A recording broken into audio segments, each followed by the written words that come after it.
Kind of detrimental, and we have new music. Dan Wallach, what do you think? And, the Hartford Whalers may be gone and in Carolina, but their theme song, Brass Bonanza, lives on forever. I grew up growing up in the 70s and 80s. I was a hockey fanatic. I loved the Rangers. And I used to remember watching the Hartford Whalers games. Whenever they scored a goal, that song would go on in the background, and it would be one of those songs that would be like, you'd expect it. You'd brace for it whenever a goal was scored. And it was one of the great, goal songs ever in the National Hockey League. And when the Whalers moved to Carolina, the song basically, died. And we are bringing it back to life. We're resuscitating it. The resurrection of Brass Bonanza. Absolutely. I grew up in Chicago in the 80s and 90s, and the Chicago Blackhawks at the time were definitely the least popular club in town. They had some big dispute with the TV companies. They weren't even on TV. I didn't even barely know how hockey was played, and there was some other team named the Chicago Bulls winning everything in sight. But this song definitely reminds me of my childhood as well. My dad's a basketball coach, was a high school basketball coach growing up, and it's one of those catchy songs that the band would have played. And it really, when you first sent me the idea of adding it as a new podcast song, that really resonated with me, as I think a brass band would play it. So the song itself actually has a really interesting background too. Before the Whalers used it, one of the executives actually had this. It was an unknown song at the time, and one of the executives had a random record in his house, and he had some of the other executives over, and they were just playing this record kind of as background music, and one of them heard it and said, "Holy shit, this needs to be our song." Dan, this is your first profanity in 19 episodes. I'm proud of you.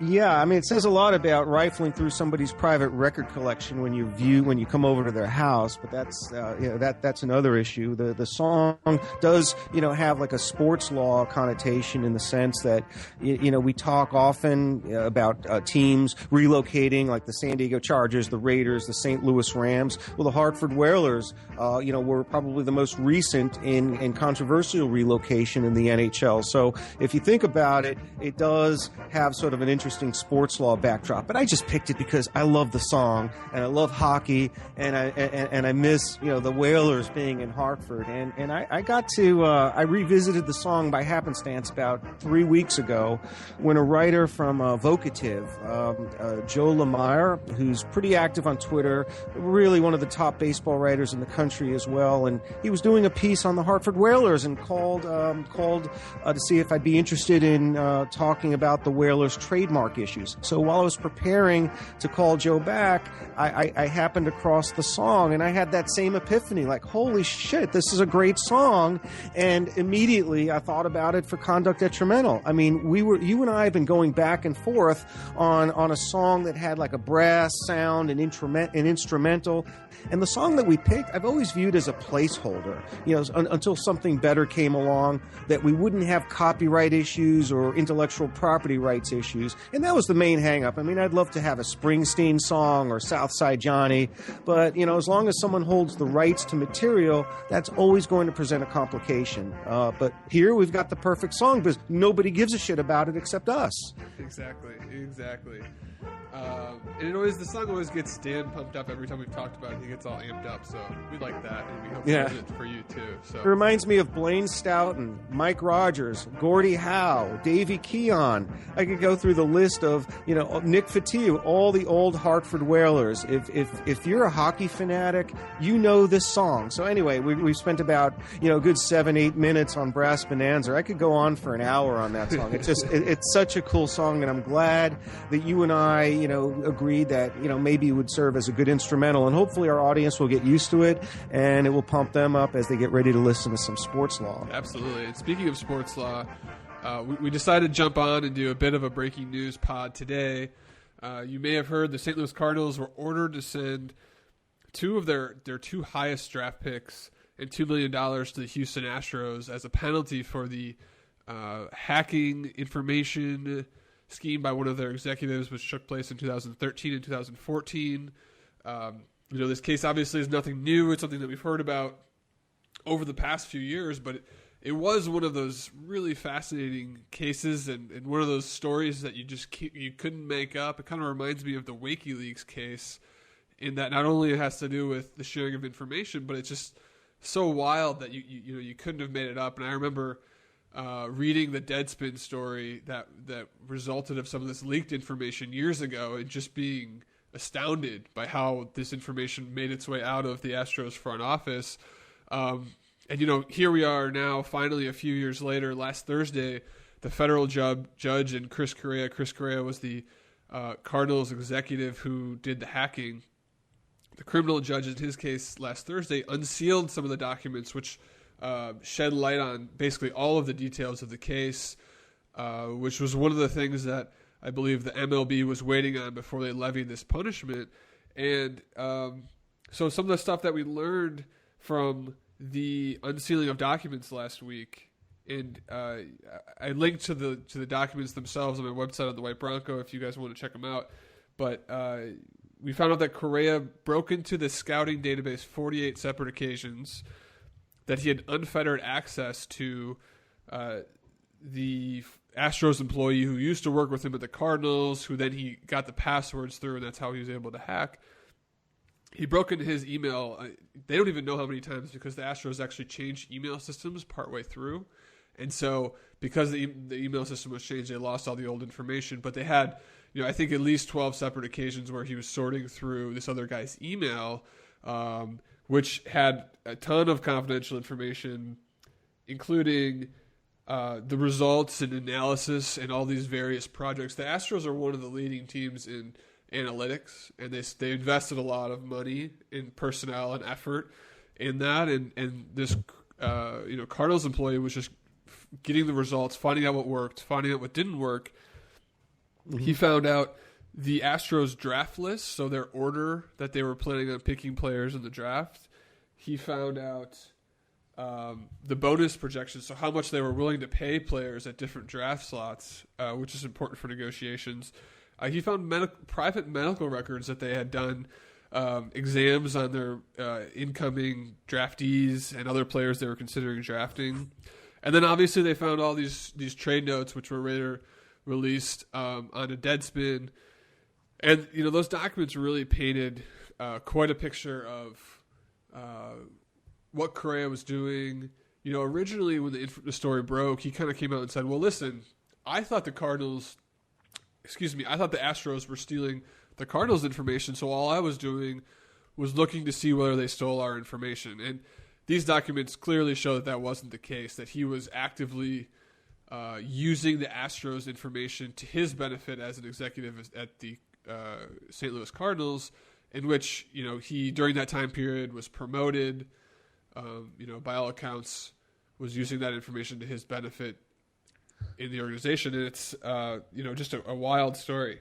Yeah, I mean, any suggestion that he was trying to spy on their spying of the Cardinals, I think, was undone by the bare frequency of how often he hacked into their system. I think the number was 60 times in a 35-day period. Clearly, once you get past, one to couple of times, it's no longer, just verifying whether they're stealing from you. You're actually, you're going in there on a level of almost twice a day.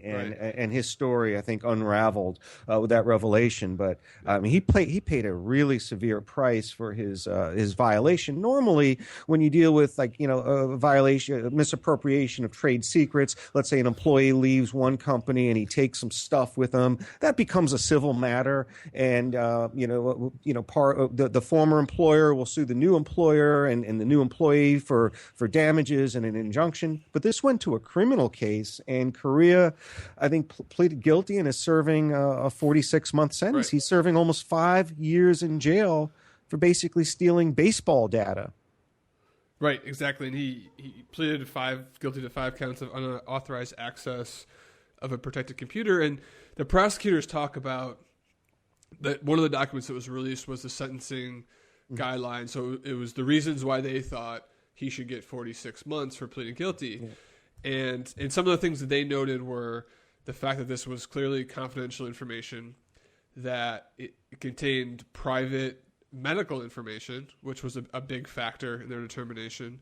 And also, as kind of you mentioned, Dan, the pattern showed a pretty clear demonstration that he was, in fact, using this maliciously. And for example, they talked about how his hacking increased during the times of the draft. So obviously times that they would need this more information and more checking of the other team's databases. So it seemed that he clearly was using it to his benefit rather than, as you said, just to check on the other spying.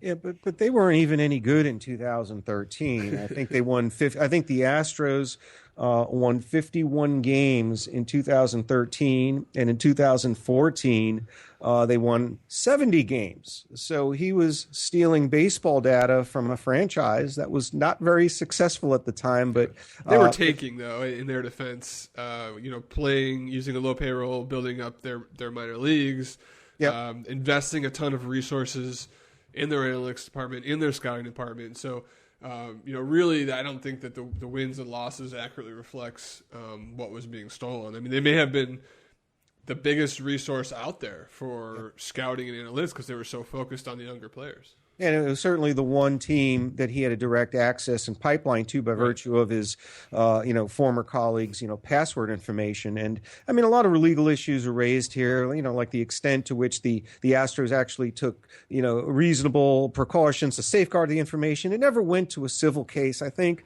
what Manfred did here with the severity of the penalty, and it's almost unprecedented for a team to be punished like this.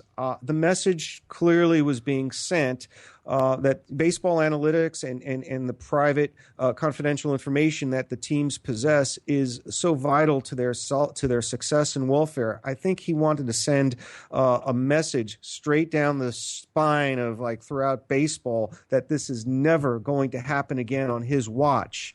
Whatever misdeed was committed, whatever benefit was going to be gained by Correa on behalf of the Cardinals wasn't worth ultimately the price that was paid. Forget the money. I mean, $2 million from one team to another, they make that money hand over fist. But the loss of 2 draft choices, what is essentially a second and a third round draft choice in the amateur draft, I mean, that is a crushing blow to the Cardinals, and it's essentially like gaining 4 draft picks on your competitor. You gain 2, and your competitor loses 2.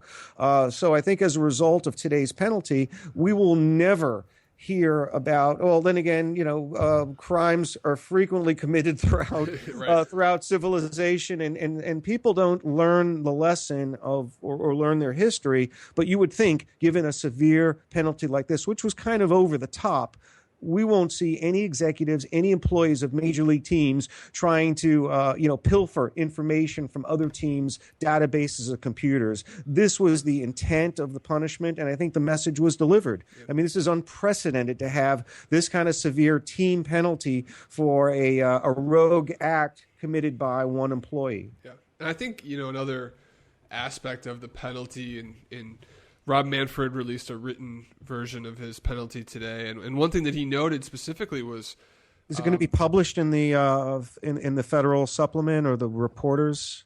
I mean, this is interesting. I mean, I didn't know Major League commissioners released. Sometimes they do. Yeah. Yeah. How do you cite that? I don't know. I'm sure there's a way to do it, though. I'm sure there is. In Ray, St. Louis Cardinals. I'll have to consult the Blue Book on that.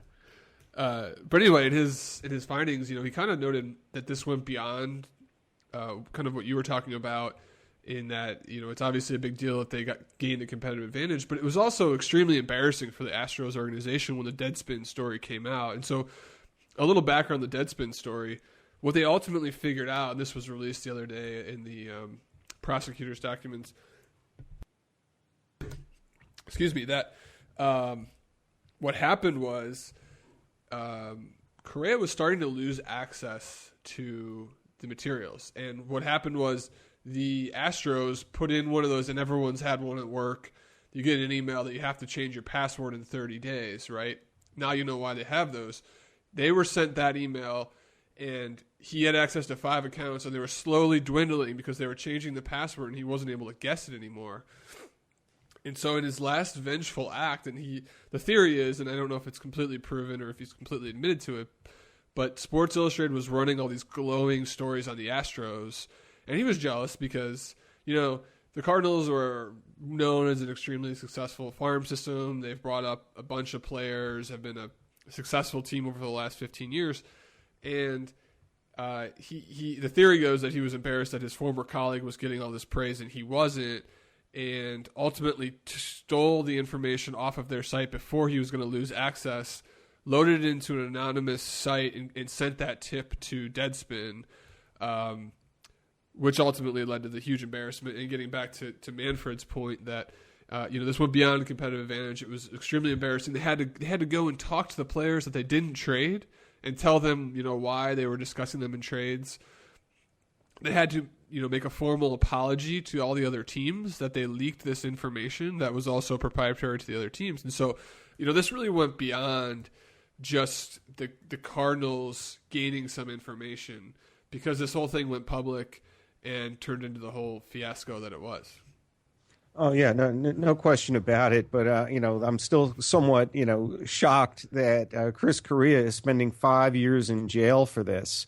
When athletes who beat their significant others or abuse performance enhancing drugs, they get nothing. I guess the takeaway from this is, if you're going to commit a crime, make sure it's not a federal law that offers no wiggle room in terms of the sentencing guidelines. I mean that's really the nub of it. Right. I mean, he violated a federal statute called the Computer Fraud and Abuse Act, and at that point, this is not something that can be plea bargained down to 1 year. I feel terrible for him. I mean, again, he committed a terrible act, but I wonder whether he deserves 5 years in jail for this. I mean, it just seems disproportionate, to the level of the crime. It's embarrassing for baseball. Maybe the team got a significant competitive advantage, but I see a lot of these scenarios play out in the civil court much more than they play out in the criminal court. And I don't think we'll be hearing about misappropriation of trade secrets, quite this way again. It's a fitting conclusion, but nothing about this surprises me. Manfred needed to send a message to the rest of Major League Baseball that nothing like this could ever happen again, and that's what I keep taking away from the punishment, because it is a severe penalty. Yeah, that was definitely my reaction. I think the sentencing happened earlier in 2016. I can't remember when, but I remember when I first saw it, I went, wow. Yeah. And I think collectively, being on Twitter at the time, everyone was pretty shocked that this is something that ended up in a 46-month sentence, because of these other, low sentences that we see in other cases that seem to be more violent and more harmful. But I think you nailed it on the head when you're talking about he was acting across state lines, turns into a federal crime, and there you go. He pleads down to 5 counts, each of them for a certain amount of months. And but I think, as far getting back to the MLB penalty, just to close the loophole on what Manfred ruled, he ruled that Correa was acting on his own. There was no other employees involved, but he was going to hold the Cardinals vicariously liable, using quite the legal term there, for Correa's actions. And so essentially, that was his basis of penalizing the Cardinals. And as we mentioned, he came down with this pretty heavy-handed penalty. And the structure of it was also interesting to me. We've seen teams get penalized in other sports.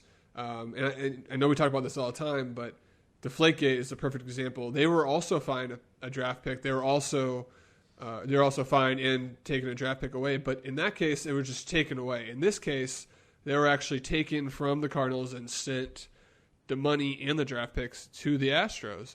Dan, do you recall this happening? I haven't given it much thought, but there's probably a logical reason for it, because one team was harmed. I mean, Major League Baseball wasn't harmed. The Houston Astros were harmed. I mean, in most garden variety disciplinary actions, an infraction is committed a violation of a rule or a constitutional provision or some law that baseball sets forth, and the violator pays a fine or is suspended. But here you have a case of a team that benefited and a team that was harmed. So the transference of the money and the draft picks from the Cardinals to the Astros in this setting is perfectly in line with the unique fact pattern here, that this was simply I prefer to look at this as a global resolution of almost like a private civil matter between the teams. And instead of taking this to court, Rob Manfred acted as the judge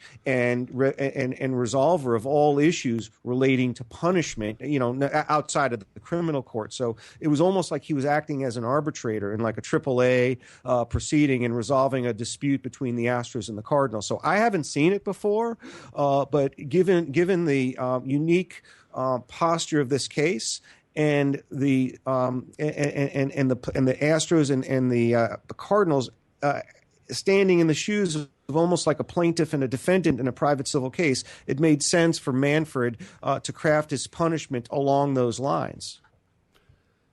Yeah, I agree, and I wouldn't have been surprised if the teams had input on this decision. Ultimately, I think this is something that both the teams, the league wants to go away, and I think that's another reason why we won't see an appeal here. I think this is going to stand. I think there's avenues for an appeal, but I don't think, although it's a harsh penalty, I think the teams have already come on the record to say that they want to move on. I mean, no one wants to talk about this anymore. They want it to go away. So well, here's the big reason why the teams wanted it to go away, and I think I'm going to. I was going to try to play brass bonanza before I uttered the next line. I think the desire of Major League Baseball to kind of keep this out of the courts, no discovery, keep this away from the private civil litigation system, because at some point, if this became a disputed matter and there was a disagreement as to the punishment, you could end up, I don't know if the parties are required to arbitrate it, but I think there was a strong desire on the team's part and baseball's part to keep this out of the arbitration system and to keep this out of the court system, because this information, while it is confidential and could be subjected to a private confidentiality stipulation, I don't think the league wanted to air their dirty laundry in a public setting, and that's why we haven't heard too much about this about the handling of this by Commissioner Manfred, and it was largely handled out of public view. And I think this will be the end of it. There will be no appeals. There will be no discovery, no depositions. And I think there was a desire for secrecy on the part of baseball.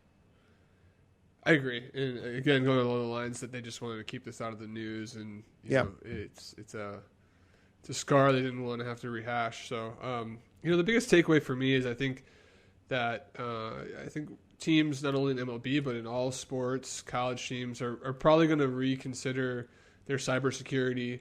Yeah.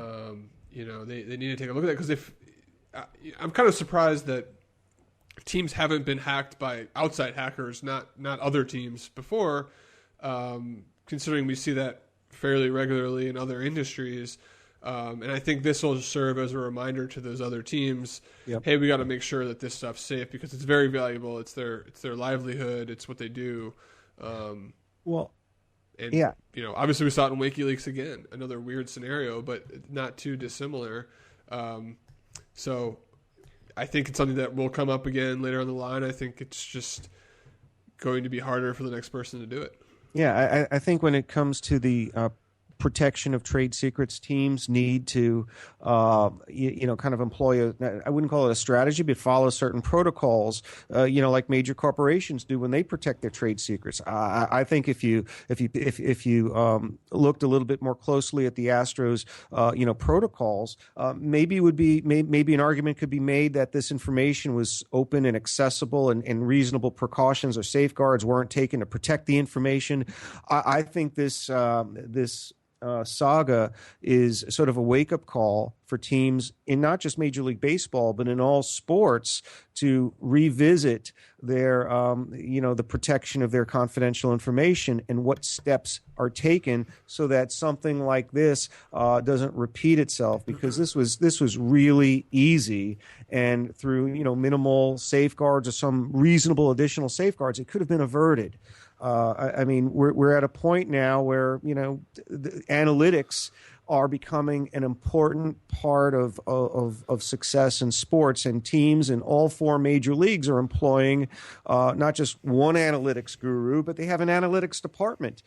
This is sort of the most critical data that teams possess. So maybe this will serve as, I wouldn't call it a wake-up call, but sort of a lesson that maybe it's time to revisit the preservation and protection of your own confidential information, so that an outsider can't hack into your system so easily. Yeah, and with that, we just want to do a quick one today, so we got to run. But thank you for listening. 36 minutes. Thank you for listening, and we hope you enjoy the Bonanza and the way out.